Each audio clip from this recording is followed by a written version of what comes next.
দেখুন, বারে বারে সুপ্রিম কোর্টকে নির্দেশ দিয়ে সরকারের সিদ্ধান্ত বাতিল করতে হচ্ছে, বারে বারে সুপ্রিম কোর্টকে নির্দেশ দিয়ে মানুষের অধিকারকে ছিনিয়ে নিয়ে আসতে হচ্ছে।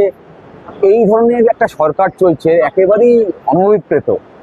এখন এই যে সুপ্রিম কোর্ট আবার একবার বললো যে 25% দিতে হবে, যা আপনার অধিকার, তা এই যে বারে বারে বুঝিয়ে দেওয়া, আমি বলবো this is slap on the state administration. হ্যাঁ, ফলে ওদের এখন বুঝে নেওয়া উচিত সুপ্রিম কোর্টের নির্দেশের অপেক্ষা করা উচিত না।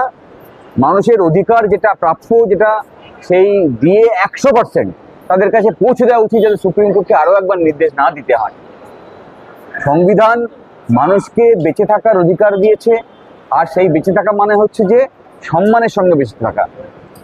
এখন রাজ্য সরকার যা চাইছে, মানুষ সমাজের আমরা যারা আছি, আমরা আমাদের পশুর মতো বেঁচে থাকবো, আমাদের যা প্রাপ্য, যা এন্টাইটেলমেন্ট, তা আমাদেরকে দেয়া হবে না। কেন দিয়ে দেয়া হয় বুঝতে হবে। এই এখন পেট্রোলের দাম বাড়ছে, গ্যাসের দাম বাড়ছে, সবজির দাম বাড়ছে, চাল ডালের দাম বাড়ছে। আচ্ছা, এই যে দ্রব্যমূল্যের দাম বাড়ছে, আর এই সাধারণ মানুষকে বেঁচে থাকতে গেলে, তাদের পেটটাকে ভর্তি রাখতে গেলে, এই যা যা প্রয়োজন দৈনন্দিন জীবনে, প্রতিটি জিনিসের দাম বাড়ছে, আর তাই জন্যেই দিয়ে দেওয়া হয়। তাহলে আপনি যদি আবার দিয়ে কেড়ে নেন, দিয়ে না দেন, তার অর্থ হচ্ছে যে আপনি আমার সুস্থভাবে বেঁচে থাকার অধিকারকে কেড়ে নিচ্ছেন। বারে বারে কলকাতা হাইকোর্ট রায় দিচ্ছে, সুপ্রিম কোর্ট রায় দিচ্ছে, তারপরেও আপনি পিছিয়ে যাচ্ছেন, প্রতিদিন মামলায় অ্যাডজাস্টমেন্ট নিচ্ছেন বিভিন্ন কারণে। অকল্পনীয়, ভাবা যায় না যে একটা সরকার, যাকে আমরা ধরে নিই, যার উচিত সংবিধানের নিরিখে আমরা বলি ওয়েলফেয়ার স্টেট, তার মানে সাধারণ মানুষের ওয়েলফেয়ারের জন্য তারা কাজ করবে, তারা প্রতিনিয়ত তার ঠিক স্বার্থের পরিপন্থী কাজ করছে। রাজ্যের মুখ্যমন্ত্রী স্যার ডিএর ব্যাপারে বারবারই বলে এসেছেন যে রাজ্যের কোষাগারে কোনো টাকা নেই, অথচ তিনি নিজেই ঘোষণা করছেন যে রাজ্যের যারা গ্রুপ সি গ্রুপ ডি কর্মী, যারা অলরেডি চাকরি চলে গেছে, তাদের জন্য 20,000 টাকা এবং 25,000 টাকা ভাতা।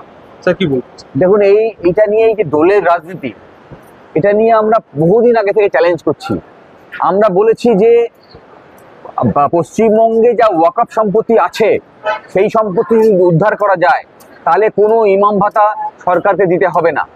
অথচ সরকার ইমাম ভাতা দেওয়ার নাম করছে ধর্মীয় রাজনীতি করছে, পুরোহিত ভাতা দিচ্ছে, ক্লাবে টাকা দিচ্ছে, পুজোর সময় টাকা দিচ্ছে, হ্যাঁ, জগন্নাথ মন্দির করতে টাকা দিচ্ছে। মানে যেখানে যেখানে এই পপুলার পলিটিক্সে যেটা বিজেপি আমদানি করেছে, সেইটাকে ফলো করছে এখন তৃণমূল। আসলে আরএসএস এর রাজনীতিটাকে ইন্ট্রোডিউস করতে গিয়ে সাধারণ মানুষের যে অধিকার, সেই অধিকারগুলোকে কেড়ে নিচ্ছে। সেই জন্যে এই রাজ্য সরকারের আর এক মুহূর্ত এখানে থাকা উচিত না, সরকার থাকা উচিত না, এদেরকে ছেড়ে পালানো উচিত। কোথাও তাহলে সুপ্রিম কোর্টের যে চাপে, সেই প্রেসারে তাহলে আলটিমেটলি ডিএটা দিতে তো হবেই। এ তো মানুষের অধিকার। আদালত তো আর মানুষের অধিকারের পরিপন্থী কোনো কথা বলতে পারে না, সংবিধানের পরিপন্থী কোনো কথা বলতে পারে না। তাই কোষাগার তো আছে, কোষাগার তো চলে। এই যা রিসোর্সেস আমাদের আছে, প্রাকৃতিক সম্পদ যা আছে, সেটা যেমন একটা আছে, একই সঙ্গে আমরা যা ট্যাক্স দিই, তাই দিয়ে কোষাগার তৈরি হয়। এখন সেই কোষাগারের অর্থ আপনি কিভাবে ব্যয় করবেন?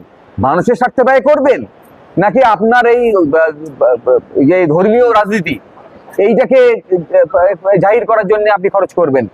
এইগুলো আছে। এখন সেটাই তো একটা, যারা মানুষের প্রতিনিধি হয়ে সরকার তৈরি করেছে, তাদের দায়িত্ব তো মানুষের স্বার্থে কাজ করা। এখন এরা যা করছে সবই মানুষের স্বার্থে পরিপন্থী। মানুষ বেঁচে থাকবে যখন তার পেটটা ভর্তি থাকবে। মানুষের যদি খাবার পেটে না থাকে, তাহলে সে ধর্মচারণও করতে পারবে না। ফলে এই নোংরা রাজনীতি বন্ধ করে দিন, আর মানুষের স্বার্থের পরিপন্থী কাজ করা বন্ধ করে দিন, মানুষের ওয়েলফেয়ারে কাজ করুন।